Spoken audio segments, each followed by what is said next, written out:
আসসালামু আলাইকুম, আমি বিপু আছি আপনাদের সাথে। আজকে আমি দেখাবো কিভাবে একটা অ্যাডাপ্টার চেক করা যায়। অ্যাডাপ্টার আসলে আমরা সাধারণত এখানে যে এলইডি লাইটটা আছে সেটা দেখলে আমরা বুঝতে পারি যে অ্যাডাপ্টার ঠিক আছে অথবা নষ্ট আছে। এই লাইটটা জ্বললে আমরা বুঝতে পারি যে ঠিক আছে, কিন্তু অনেক সময় দেখা যাচ্ছে লাইটও জ্বলছে বাট আপনার অ্যাডাপ্টারটা কাজ করছে না। তখন আমরা মিটার দিয়ে কিন্তু আপনারা মাপলে সেটা বুঝতে পারবেন যে রেটেড যে ভোল্টেজ এখানে দেওয়া আছে এটার বডিতে, এখানে দেখা যাচ্ছে আউটপুট হচ্ছে আপনার 12 ভোল্ট এবং 1 এম্পিয়ার। তো আমরা ভোল্টেজটা এখান থেকে আউটপুটটা মাপবো যে ঠিক আছে কিনা। দেখা যাচ্ছে লাইটও জ্বলছে বাট আমাদের ডিভাইস কাজ করছে না, সেই ক্ষেত্রে কিন্তু আমরা এইভাবে মাপতে পারি।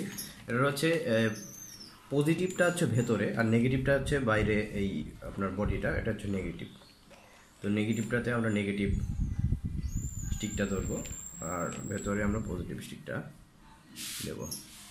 দিলে আমরা মিটারটাতে অটোতে নিয়ে আসবো, ভোল্টে অটোতে নিয়ে আসলে এখান থেকে রিডিং দেখাচ্ছে আমাকে 12 ভোল্ট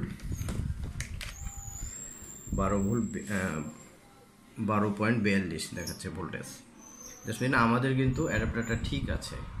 হ্যাঁ, জাস্ট আপনাদের কিভাবে চেক করতে হয় বা কিভাবে দেখতে হয় সেটা দেখানোর জন্যই আমি এটা দেখালাম। তো আমরা এখন একটা নষ্ট অ্যাডাপ্টার দিয়ে দেখব যে সেটাতে কি রিডিংটা আমাদের দেখাচ্ছে। তো এটা একটা নষ্ট অ্যাডাপ্টার, এটাকে আমরা এখন দেখবো যে এটাতে কি রিডিং দেখাচ্ছে।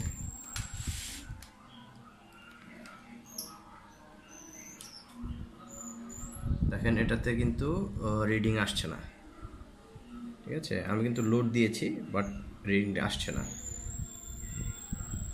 কিছুটা ভোল্টেজ পাচ্ছে বাট আবার ছেড়ে দিচ্ছে। তো এটা কিন্তু আমাদের নষ্ট একটা অ্যাডাপ্টার। আমরা মিটার দিয়ে চেক করলাম কিভাবে একটা নষ্ট অ্যাডাপ্টার মিটার দিয়ে চেক করা যায়। ধন্যবাদ।